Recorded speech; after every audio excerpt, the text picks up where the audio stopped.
Your your future, your future is so bright. It is so bright. You're going to be such a successful artist. I cannot wait to show you how. If you want to grow your audience, if you want to make extra money, if you're an artist of any kind, whether you make pot holders or whether you're a photographer, whether you paint, whether you sculpt, whatever it is you do, I'm going to talk about ways to help you make money. All right. Today, we're going to talk about the questions you've submitted.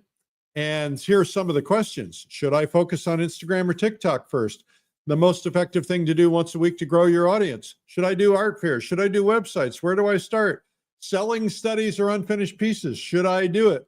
Talking about your work. If you're shy or you're not used to public speaking, what do I do? We're going to answer those questions and more, including live questions from the chat and including you live on camera if you want to. I'm Eric Rhoads, founder of many art magazines, newsletters, conferences, and lots of things for artists. I've been helping artists, galleries, in the art world for over 2 decades. My superpower is the business of art, specifically marketing.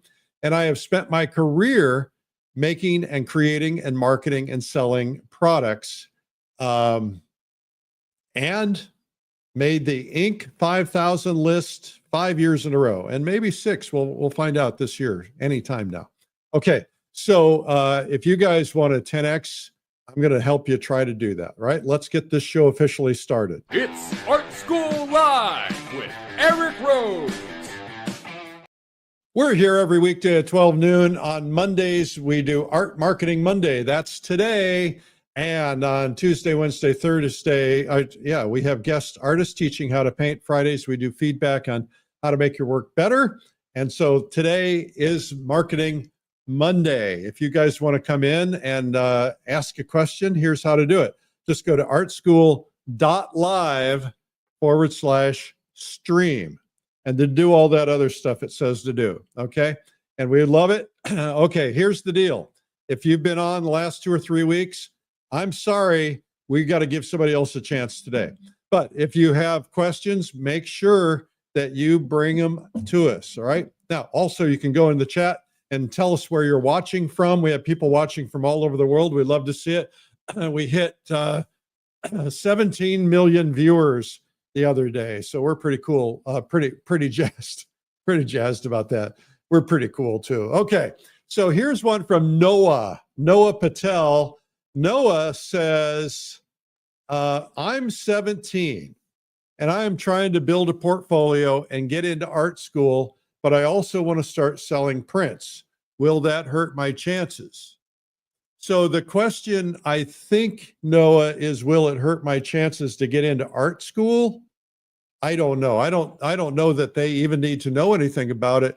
I love the fact that you're industrious and you're going to try to sell what you're creating now. Why not? I absolutely think, everybody needs to get in the habit of learning how to create a business for themselves. So here's the deal.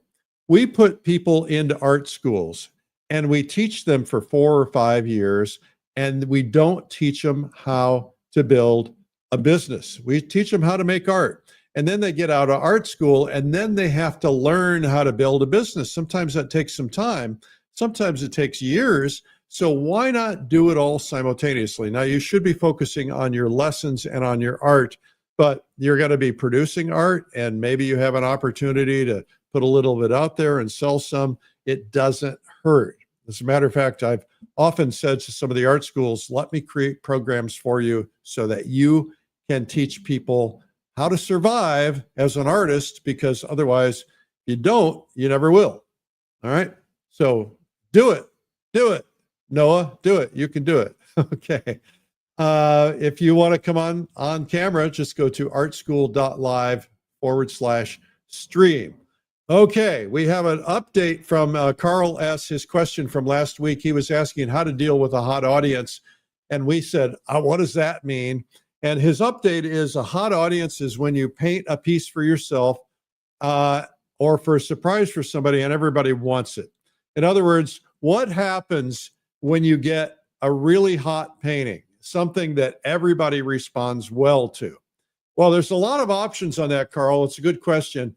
And the first thing is you sometimes will create some of your best work when you don't intend to. You get a painting and you get a lot of response to it. You have a couple of options. Number one is maybe I'm going to keep this for my 𝗠𝗿 collection, right? So I have a certain number of pieces that I put aside so that I can leave them in my collection for someday, maybe someday a show. I've got a gallery that wants to do a show. I haven't said yes yet. Maybe someday to leave to my kids, maybe someday to have a legacy of paintings that have never been sold that, you know, my wife or my kids could sell over time if they wanted to make some money once I'm gone. You know, there's a lot of things like that you need to be thinking about, but you also might want to turn that into a print, right? Especially if you do art shows and you sell prints. You should get in the habit of photographing every piece of work anyway. I don't do it very effectively. I usually take a snapshot with my iPhone and that's about all I do. But, you know, someday I'm going to wish I had them because I'll want to do a book or, you know, something else and maybe a print. So getting good photographs and better yet, good digital scans of your work is really a good thing to do. And so not a bad idea to preserve that stuff. If you have something that's hot and you know it's worth more, you know, sometimes a painting is worth more. And you know, I have this debate with galleries all the time. All your pricing should be the same. Well, if I spend 100 hours on a painting that's a 9x12 and a typical 9x12 is 3 hours, I'm going to get more money for my time. That's how I think, right? And so if you got something that comes out exceptional, you might want to consider making it an exceptional price. And, you know, if it doesn't sell, so what? So what? All right. Okay. Good morning, Hampshire, England. So nice to have you here. Congratulations for being here. Okay. Here's from Sarah Mitchell in Virginia. I've done a few art fairs, but I'm not sure if I should invest in a better booth setup or focus on online sales instead. You know, Sarah, the first question, if you were, by the way, if you're watching and you want to come on so I can ask you more questions, just go to artschool.live/stream. Okay. Because I would love to probe this a little more. If you've done art fairs, have you done them successfully? And you're asking yourself, should I invest in a better booth setup or should I focus on online sales? Okay. Why do you need a better booth setup? Is the booth setup going to make you more money? If it's going to have more display space, easier for people to see, better light, it's going to make you more money? Yeah, invest in a better booth setup. If not, don't spend the money. And here's the deal. Art fairs are pretty incredible. I met a man the other day. I talked to him. He has sold several million, I think $17 million worth of art at art fairs. He's older. He's done them for years, like 50 years. And he has a system, right? He mostly makes his money on prints. He sells some originals too, but he has a system. He knows what works and he works art fairs very effectively. Now, if that were me, I wouldn't want to spend every weekend at an art fair selling, but that's what he loves to do. He loves to interact with people. And I've got another buddy that introduced me who does art fairs every weekend. They love this. They like to talk to people. They sell sometimes a lot of paintings, sometimes a few paintings, sometimes nothing at all. But usually they recoup their investment, which is usually only a couple $100 for a booth, and depends on the show, of course. So I think art shows are a really terrific thing if you're willing to put in the time. I don't have the time. So if you don't have the time, then you might want to consider a strategy like an online strategy, direct sales strategy, or a gallery strategy. We could talk about individuals of those at another time. But, you know, I can't make up your mind for you, Sarah, in Virginia. You've got to figure out what's needed for you. Your gut is telling you, though, you should invest in a better booth setup. I mean, think about this. How much is a better booth setup going to cost you? And how much will it bring you? If the booth will attract more people in, And if you can sell them, it's worthwhile. So you have the benefit, Sarah. You've done art shows. You know other artists. I would, next time you're at the art show, I'd close your booth down for a few minutes. I'd go around it and I'd talk to people and find out who are the 3 most successful people at the art show and find out what they do. And look at their booth, look at their signage, look at everything they're doing and ask them, you know, what do you do? How do you make your sales so good? And they'll say, oh, well, I discovered that I have to put these 3 words on a sign, you know, welcome in. You know, some people are intimidated. Please come in and look around. You know, whatever it is, you've got to find that out. And so I encourage you to ask questions. Okay, well, let's say hello to everybody in the chat. Hello, everybody. Hope you are well. If you have questions in the chat, just go ahead and put them in there. A lot of people in the chat are there just to kind of connect with other people. Sandy Mertland says, if you're doing prints, get a good camera, at least 200 DPI, maybe a raw file, and try to eliminate glare. Yeah, that's Sandy. That's very, very good observation. And higher DPI, the better. And a scan is the best thing. And a professional is probably even better than that. So, Minnie Sue Campbell says, I've painted for most of my 82 years for leisure, and I occasionally sell one. I don't claim to be creating great work, but enjoy learning more on this site. Keep it going. Thank you, Minnie Sue. Okay, if you guys have questions, go ahead and put them in the chat. I'm going there now. Happy Marketing Monday, everybody. How much is this? This is from David Miller. How much is the success of your art sales due to the wow factor in your paintings versus marketing strategy? Well, the most successful artist of all time financially, all right, well, let's not say the most, one of the most was 𝗤mise Kincaid. And a lot of artists love his work. A lot of artists don't like his work. That's a personal thing. I'm not going to give you my opinion one way or the other. I had dinner with 𝗤mise Kincaid one night, and he told me he made $250 million that year. And that he was, at the time, he outsold Norman Rockwell and everybody else in terms of prints and everything that he had. So I'm sure that there are others who have surpassed that now. But so paintings, first off, paintings matter. Paintings matter because if you've got a painting that draws somebody in, makes them emotional, tells a story, that you've got to have good paintings. But I do know people whose paintings do not, in my opinion, hit the these are good paintings mark, and yet they sell a lot of them. And I was at an art fair the other day, a couple of weeks ago, I guess, and I saw some paintings that, like, they weren't what I would consider paintings. They were more like decorative, you know, like brightly colored chickens and elephants and dolphins and things like that. Fun stuff, you know, for kids' rooms and stuff. Those, they were paintings technically, and I could tell that they were just selling like mad. So you got to find something that people want, people are going to resonate with, people are going to respond to. And so that's the first thing about that. But your marketing matters. Your marketing is everything you do, your signage, your pricing, your everything. So you've just got to kind of, there's not a right or wrong. I mean, it's all kind of integrated. That's like saying, well, I don't know. I won't go there. Okay. Marketing strategy probably will, I'll tell you this. I said this in one of my instructional courses. You can market bad paintings.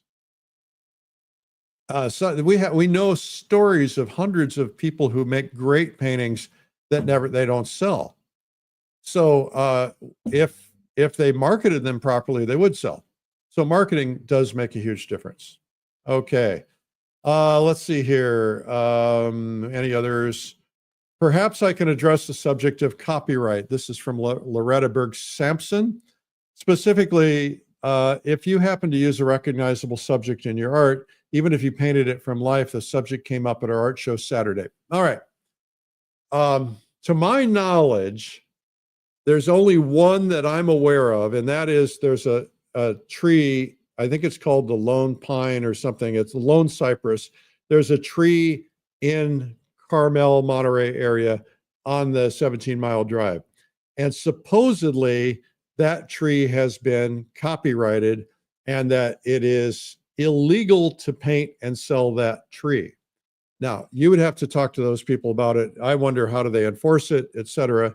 But that's the only thing I'm aware of. What you do have to be careful about is if you're going online to photo resources and you're copying paint, you're copying other people's paintings or you're copying other people's photographs, technically you're violating a copyright. So, you know, if you want some inspiration, you move some things around, you don't make it exactly the same, then I don't see that being a problem. And in terms of, you know, if you're painting the Eiffel Tower, is that a problem? Probably not. No, probably not. So I think that's fine. Okay, if you have any other questions, put them in there and we'll do that. Okay, so I want to tell you that we have the Plein Air Convention coming up, and the Plein Air Convention is just around the corner. It's like a week from yesterday. I'm on an airplane. Today is our opening day, right? That's how close it is, a week from today. Now, it's in Lake Tahoe. Lots of people going. If you live within a day drive, you'd be crazy not to go. This is so much fun. Got 80 top instructors, got 5 stages, oil, watercolor, everything, right? And you're going to have an opportunity to learn from the best. You're going to get to paint with other people. You're going to make friends. We've got a giant expo hall. You're going to save tons of money on the stuff that you normally buy, paint, panels, easels, all that kind of stuff. And it's a blast. And you should go. Just saying. That's pleinairconvention.com. Just go. And the next thing I want to tell you about is Switzerland. We are going to Switzerland, and we've had people just keep signing up. It's really amazing. Just when I think, okay, nobody else is going to buy it, then, oh, there's 2 more. Oops, there's a couple more. So we're going to run out of seats at some point. And I think 1 week from Friday is the last possible day you can get it. So that's pleinair.switzerland.com. And I'm going to take a group to Switzerland to paint in the exact places where Edgar Payne, John Singer Sargent, Bierstadt, and others painted. I've got locals who are finding the spots for us, and we do some touring, we do some painting, we have some great experiences. It's not just a paint trip, it's an experience. And we also are going to go to Lake Como, Italy, and then we have an optional post trip to Venice, Italy. That's in October. Just go to paintswitzerland.com. All right. I know there are a lot of you on the way to Pace, by the way, who are driving across the country, caravanning. I love to see that. It's really cool. So good luck. Be careful. Be safe out there. Okay. Now let's go back to the questions. Lucy from France. Lucy from France says, I paint as a side hustle and have limited time. What's the most effective thing I can do once a week to grow my audience? Lucy, I think it's great that you paint as a side hustle, and it's pretty hard to do anything once a week to grow your audience. And so what can you do? Well, I would probably say, make sure if you're going to do one thing once a week, do one really, really good post, something that's really going to get attention. Or what I would do is use a scheduler and schedule 5 posts or 10 posts so that you can get a lot of posts about your work to help grow your audience. That's what I would probably do. Growing your audience doesn't necessarily mean selling a painting, by the way.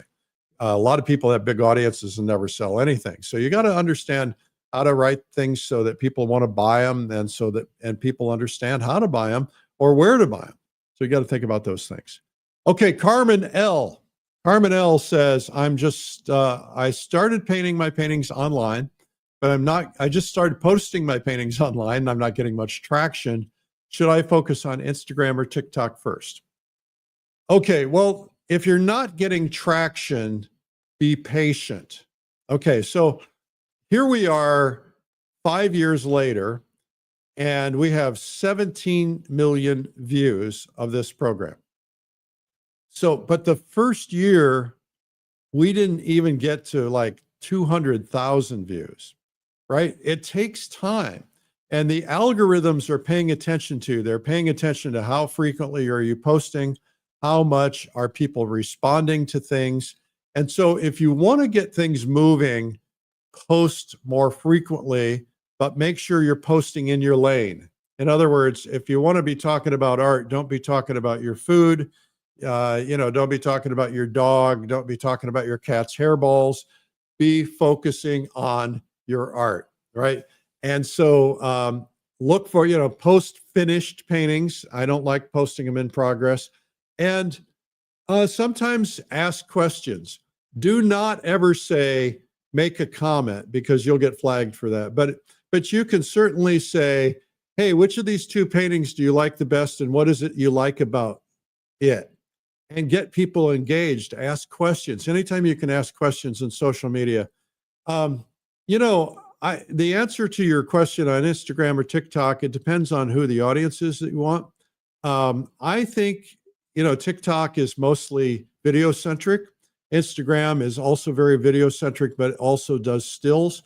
So if you're posting video, I think Reels are really great on Instagram or TikTok. But I think, just dominate one. Pick one. It doesn't matter to me which one you pick. Pick the one that's easiest for you to do, the most comfortable for you. I am on TikTok, but I'm not there like fully committed on TikTok. I was doing it for a long time, and then I kind of backed off because I wasn't seeing the kind of results I wanted. And it's probably because my content wasn't very good. But I have pretty good results on Instagram. It depends on the audience, right? So give it a shot, see what you can learn, and maybe there's somebody out there that will just start paying attention. And by the way, it's not the number of people that you have that matters. It's people who are willing to buy something that matter. If you can paint 12 paintings a year, then in theory, you only need 12 people if each one of them buys something. So we all get hung up on numbers, but numbers, for instance, I own a couple of magazines. I own Fine Art Connoisseur. It has very, very, very rich art collectors, people who have lots of paintings, people who spend a lot of money for paintings. There aren't that many of them, but they buy paintings. And, you could also advertise in a place that's got, massive, massive numbers, but nobody buys paintings. So you gotta stand in the river where the money is flowing. Okay. Here is a question. If you want to come on camera, by the way, just go to artschool.live /stream. Come on camera. We'd love to see you here. Okay. Now, here comes from 𝗠ป์𝗿𝗄𝗏. I hope I didn't botch your name, JP. At what point do I need a website? JP, I'm having some moments about this. This is a really interesting topic for me. I am not necessarily sure that having a website is necessarily going to serve every artist well. So I think, first off, I think websites are not what they used to be. I think that because of Instagram, because of TikTok, because of other things, you can get more traffic, more exposure, more visits to your page on those than you can on a website, because you're more likely to get referred. If Instagram, for instance, or Facebook, they, let's say you have 100 followers, they will send out your post to 3 followers. Only 3, that's 3%, right? So they'll send it out to 3 followers. If those followers engage with you, they comment, they like, they heart, they share, then they will send it to 3 more. And if those engage, they'll send it to 3 more, and so on. Eventually, they'll push it out there. The problem with a website is people have to discover you. They either have to know to look for you and go there. Otherwise, you've got to have a strategy to get them there. And that strategy takes a lot of work, a lot of time, and a lot of effort. And, you know, some of the website providers do some things where you can have a website and they will push out newsletters and things to try to get people to your site. And that's a good thing. So, but I think if I were just starting out, I wouldn't worry about a website. I would worry more about getting seen. And then, you know, people can direct message you and buy a painting if they want to. Now, you could still have a Shopify page and still sell paintings from your Instagram. Yeah, so you wouldn't necessarily have to have a website. Shopify page is essentially a website, but it's more about shopping, right? We build a lot of stuff in Shopify. They're not a sponsor. Okay, next question comes from, let's see here. Helen Simons in Ohio says, I've been painting for years, but never tried selling. Where do I even start out without selling pushy? Why on earth, Helen, would you think you're being pushy? What about selling seems pushy to you? I think what happens, Helen, I'm going to get off on this for just a second. We hate to be sold, right? People hate to be sold. People love to buy. They don't want to be sold. But, you know, sometimes people need to be sold before they'll buy. And sometimes I have been pushed into something, or nudged is a better word, because I was on the fence and then I bought it and I'm like, wow, I wish I'd have done this 5 years earlier, right? That happened to me with a car. It's like for years I wanted a really, really nice car and I thought, nah, I don't want to spend the money. I don't want to be flashy. And then some salesperson got to me and and then I bought it. And it's like, why didn't I do this 5 years earlier? It was great. So I think that, and by the way, car dealerships typically, not all, but typically they're the worst, right? So, you don't have to be pushy to sell something. First off, part of selling something, I say in one of my instructional courses at, artbizmastery.com. You can find my courses. All it is it's like you're the kid raising your hand in class. You're trying to bring attention to yourself, right? To answer a question. So when you put yourself out there, you're just raising your hand. You're saying, hey, look at me, right? And that's not being pushy. It's like, hey, I've got some artwork. Take a look at it if you want to. And you can say to your friends, you say, hey, I'm trying to sell some artwork. If you're interested, go look. No pressure. You don't have to be pushy. And so, as a matter of fact, don't be pushy. You don't need to be pushy. If you want to try selling, then, go to a local cafe, or better yet, a dinner place where they serve wine and where they have expensive dinners.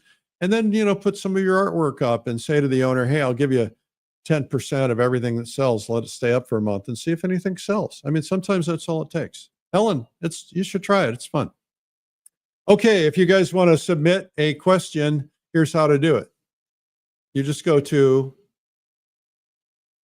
artschool.live/stream. Now, this is to come on live. How do you submit a question? That's what we want to show here. Okay.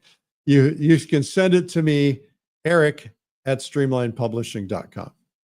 Okay. All right. So here is, let's see here. Truth Seeker says, I prefer to show my paintings at local art shows over art fairs. That's fair. Hello, Netherlands. Let's see if okay.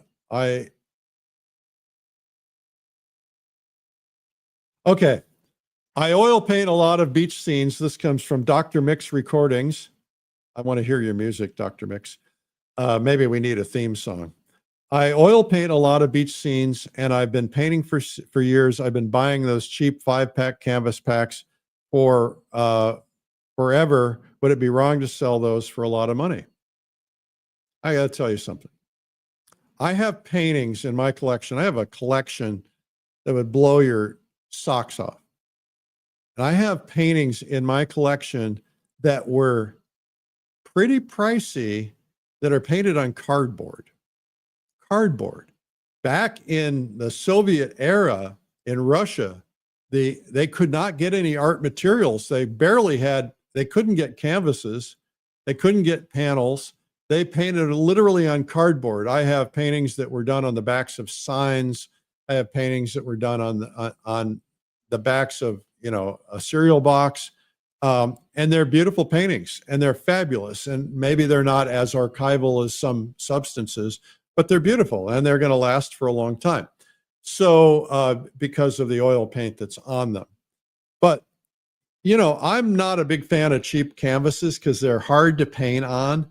But what I like to do is sometimes I'll buy a cheap canvas and I'll re-gesso it, because those cheap canvases tend to absorb the paint a little too much, especially cotton. So, you know, if you've got a good painting, don't be shy about selling it. Doesn't matter what it's on. Now, as part of a marketing presentation, you know, I love to be able to package things nicely and have a really nice back of the painting, stuff like that. Throw it in a frame, stick some of that brown paper on the back of it, and then they're never going to see it that it says Michael's or wherever it is, right? Okay, so try it. Okay, hello, Italy. Let's see here. If you guys have any questions, go ahead and put them in the chat.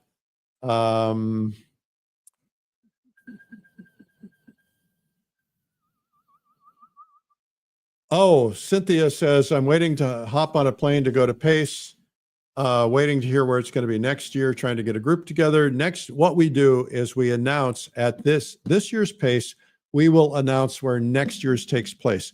Those people will be given the lowest price and get first dibs. And then if there are any seats left, we'll make them available to you. Okay. Hop on a plane. You should come. It's really great. It's going to be a lot of fun. Okay. Any advice from David Miller? Any advice on framing your artwork, making your own versus buying? Well, it depends on the quality of what you make. I have a beautiful painting that a very famous artist did where he made the frame. The frame is beautiful. And so if you can make nice frames, great. I know artists that do beautiful paintings and put them in cheap frames and it just ruins it, right? You know, they go to the store and pick up a frame and sometimes they're just not nice frames. Your frame is kind of like your car, right? It sends a message about the person that's on the inside. Now, that doesn't necessarily matter to me, but it matters to some people, right? So if somebody drives up in a Bentley, everybody thinks, wow, they're really important or they're really rich or whatever. You know, I don't care about that stuff, but some people do. So if you put a beautiful painting in a really beautiful frame, it matters.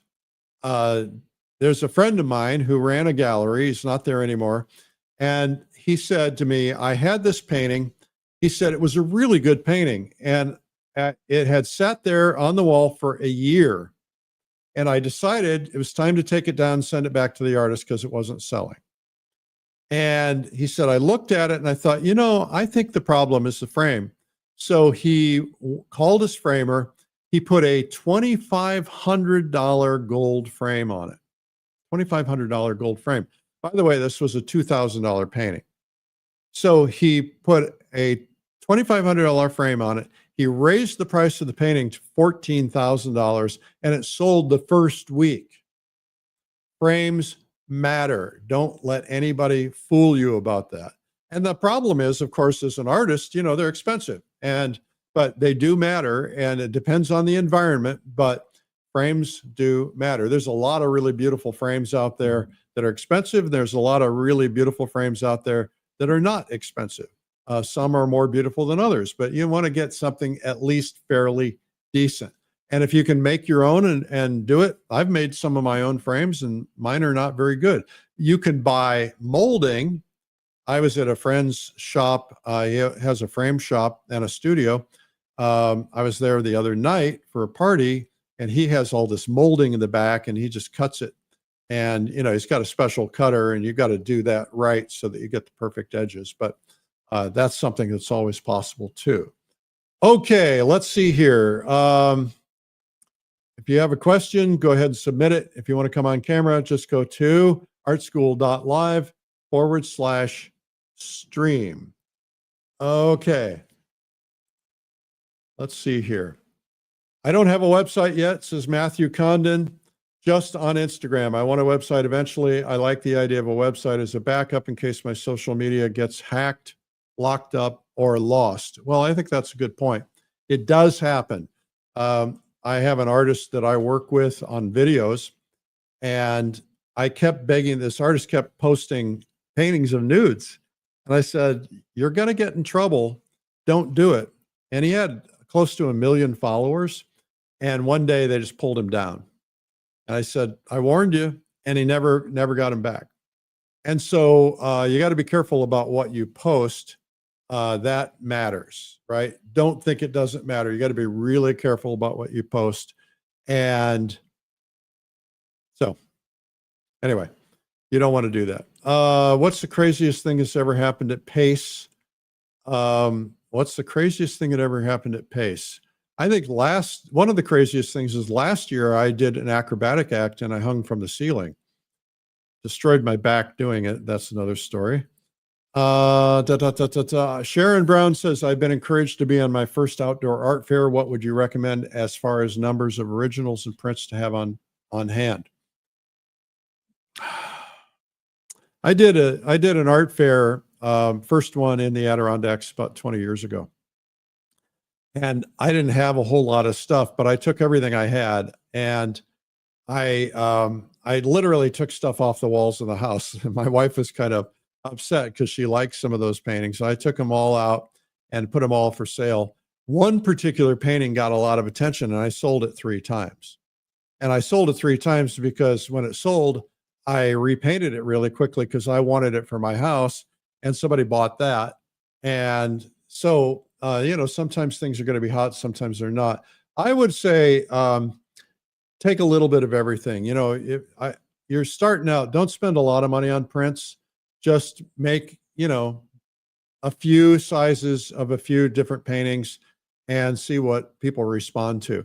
My buddy, who does art shows, knows what people are going to respond to.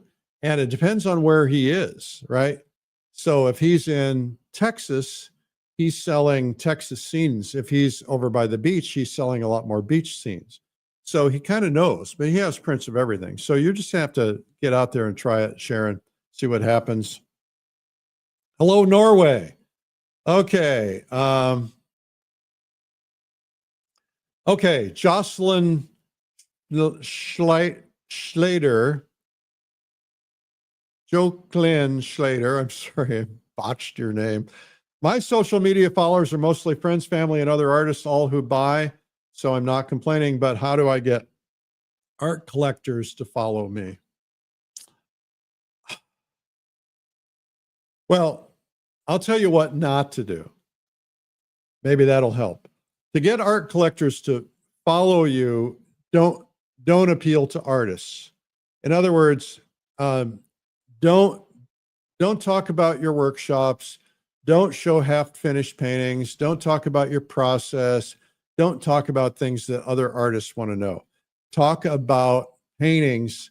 I would talk about, if you really want to get your Instagram on fire, start posting historic paintings and making comments about them. Hey, this is one of my favorite paintings from John Singer Sargent. The thing I like about this is, and then post it. And then people will say, oh, this artist is interesting to me, and I'm going to go follow them, right? That's how you do it.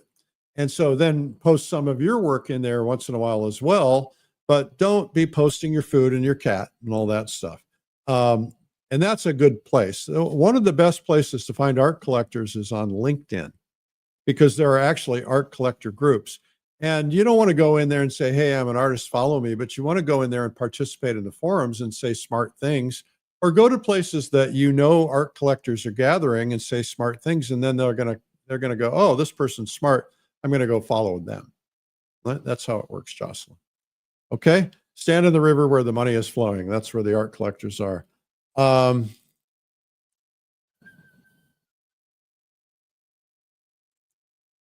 am not, JP says, I'm not that great with social media. I have family members who are great at it. Is it wise for me to hire them as hype men? I mean, representative, and I could stay in the background and remain mysterious. JP, you are mysterious, baby. Yeah, I mean, you can do that. I have people who work for me who do social media for me.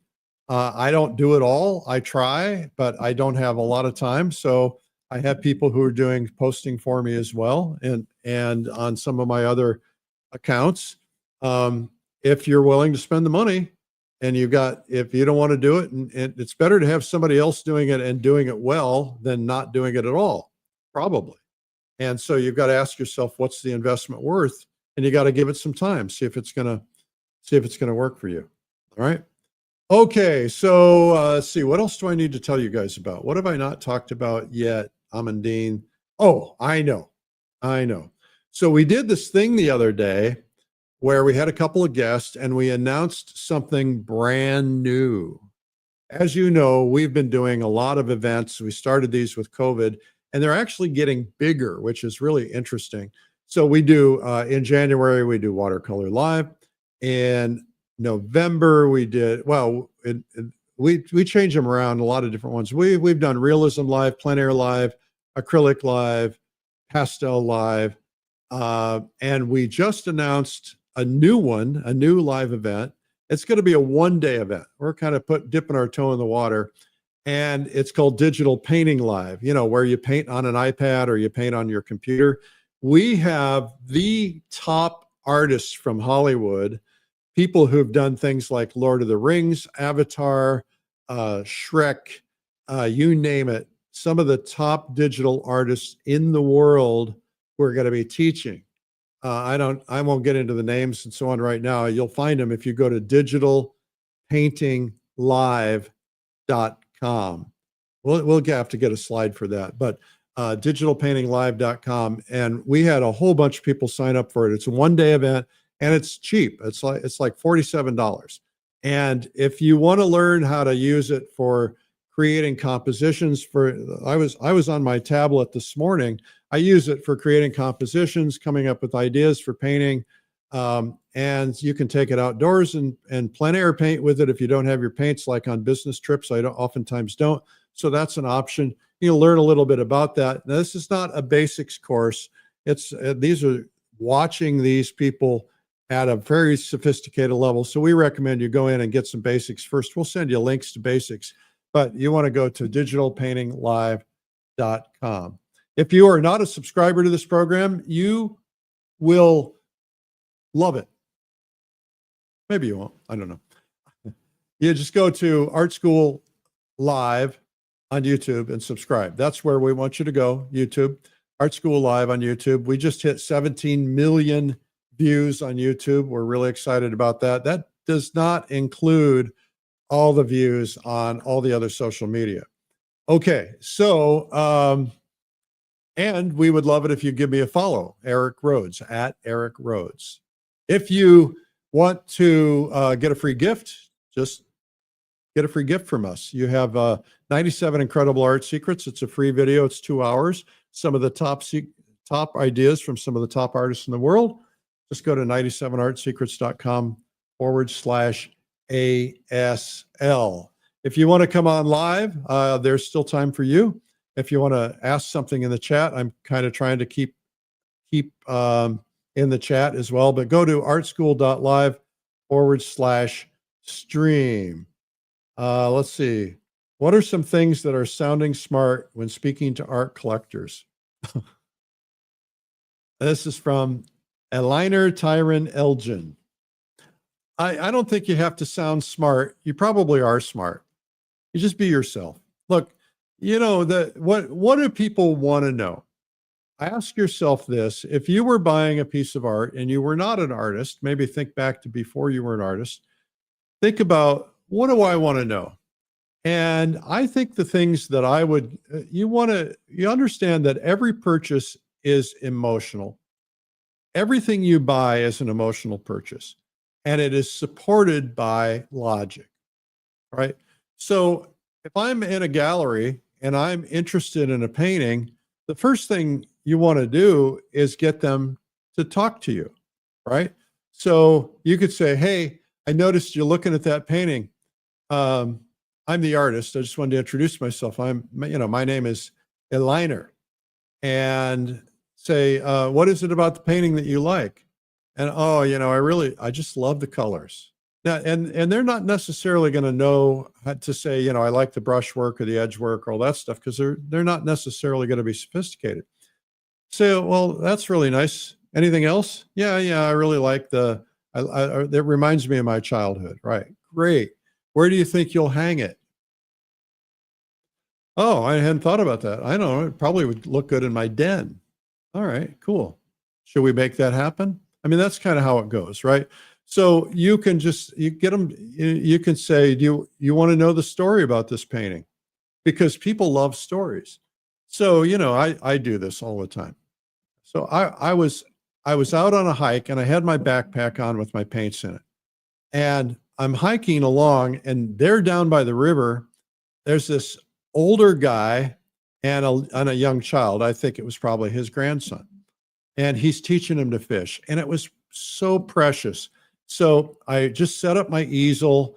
The light was coming in. It was really beautiful. And their hair was glowing. So I set up my easel and I did a quick sketch of it. And it reminded me of when my grandfather was teaching me to fish. Those are the kinds of things that sell paintings. People love that stuff. And, it's probably true. Don't make stuff up that's not true.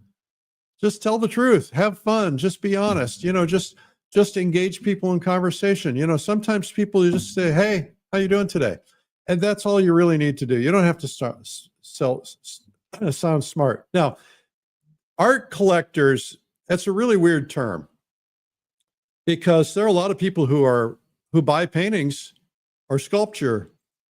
They are not art collectors. They don't see themselves as art collectors, but they might have dozens of art pieces of art hanging around their house, but they don't consider themselves an art collector. It's just like they don't consider themselves a furniture collector. They just buy furniture that they like for their house. They decorate their house with things that they like that make them feel good. So not everybody's an art collector. Now, there are people out there who are specifically art collectors, and that's cool too. And they might, if they're really into that, they might ask you a more technical question or something like that. But, why do you paint? What is it about this painting that's special? How did you do it? Things like that. All right. So you don't have to sound smart. I know I don't. Okay. Here's, this one is in 𝗬𝗏𝗃𝗄𝗏 I convention. I don't know. That sounds Swedish to me. I don't have a translator here. Let's see here. We have any others? Okay. Okay, let's go back up here. Okay, here's from Teresa Johnson. Is it okay to sell studies or unfinished pieces? Sure, why not? Now, if somebody loves it, and I have a lot of studies that are beautiful. So yeah, why not? Just because something's not a studio piece doesn't mean it's not beautiful. So other artists do it. I have studies. My first thing that I do when I go to a museum, I look for studies. I love the walls of studies when they show the studies of paintings. That's my favorite thing because they have the most energy, most light. I love plein air painting. So it doesn't hurt your brand. Now, when you're showing that stuff, you probably should designate it on your website as studies or brief sketches or something like that. And then have another section for finished paintings. I would do that. Okay. Here's one from Luis Navarro from Missouri. I did my first art fair and got lots of compliments, but no sales. Hey, congratulations, Luis. That's part of the process. You put yourself out there. I'm proud of you, man. But you didn't get any sales. That's okay. So why did you not get any sales? You got a lot of compliments. So part of the reason, and you're not going to want to hear this, part of the reason is you don't know how to convert a compliment into a sale. So if somebody compliments your painting, what could you do that could find out if they might be interested in it without being pushy? So, hey, I really like that painting. So we talked about this a minute ago. What do you like about it? Oh, I really like the color. That's an easy one. Everybody says that. Oh, What is it about the color you like? You can just keep people talking, right? Well, I think it would go really great with my couch. What color is your couch? Oh, it's purple. And where is the couch? In your living room. My living room. Yeah, it's in my living room. Do you think this is the right size for over the couch? Yeah, I think it'd be perfect. So what you do is you're getting them thinking about that painting and then thinking about placing that painting and say, well, we should do this, shouldn't we? Yeah, I think we should, or no, I can't right now. And then, you're not going to get them all. But that's what I would do is one of the things I would do is I'd follow Chris Voss, V-O-S-S. Chris is brilliant at negotiation. He's got a book out on negotiation, and his Instagram on negotiation is priceless. And you can't get trapped if you do things like what Chris teaches. So, what is it about that you like? Tell me about that. Tell me more. Those kinds of things. That will improve. And the next time around, you'll sell more. Things need a nudge.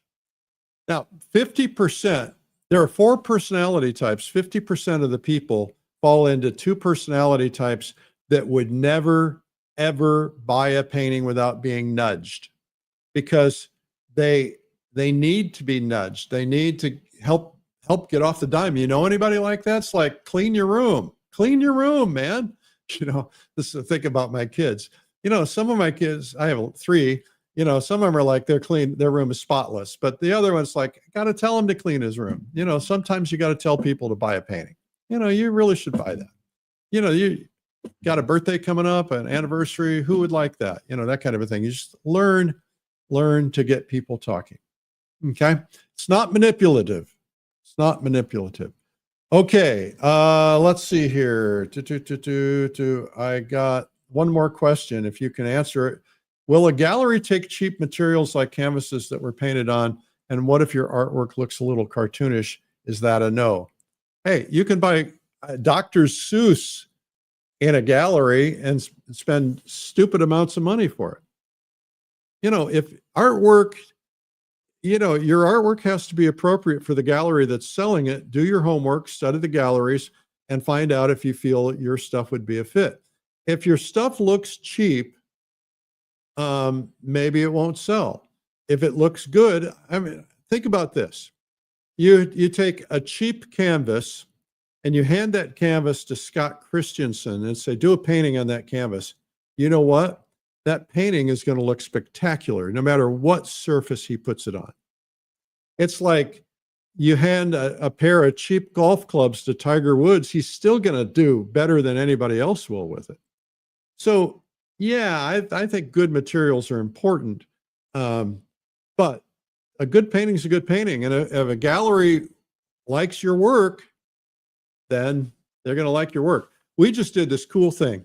I have this mastermind group, and I've got a whole bunch of artists in it. We meet every couple of weeks and we talk about their business, their art business, and I help them. And we bring guests on. I brought a guest on the other day who's a lifelong art gallery manager. And we learned all kinds of stuff about how to get into art galleries, things that I had never even thought about. That was phenomenal. So, art galleries are looking for good art. And if it's good art, they don't care if it's painted on paper, honestly. I mean, some might, but probably not.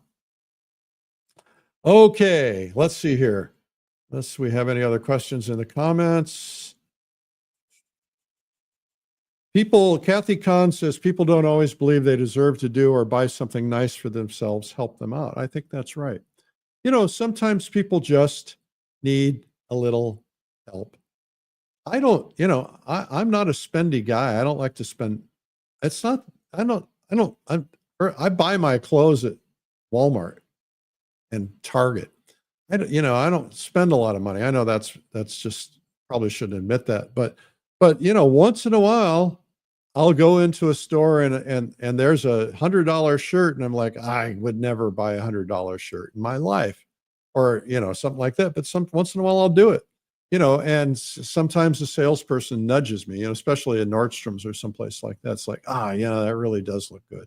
So, you just have to, You have to talk to people, find out what their needs are, find out what they want to talk about. All right. So I hope this is helpful. If it's been helpful, go into the chat and say so. That would be really nice. And let's see. I think that's pretty much what we've got for today. I want to remind you guys to subscribe. Go to YouTube, hit the subscribe button, and look up Art School Live. All right. We need more subscribers. You can do it. Thank you. And okay, we want to make sure you get our free gift today, and that is our 97 Incredible Art Secrets video. You can get DVD if you want, just pay for the shipping, or you can get instant streaming, 97artsecrets.com/ASL. We hope that you will come back tomorrow. We've got a full week. We've got a lot of guests. It's going to be great. And then Feedback Friday on Friday. And then I'm going to the Plein Air Convention, and I hope to see you there. If you're going, go into the chat. Let's see if you're going. Go in there right now. And if you're not going, let's consider it. Okay. And if you want to go to Switzerland with me, let's do that too. That'd be fun. Just go to paintswitzerland.com. Thank you guys for being here today, and have a really terrific week.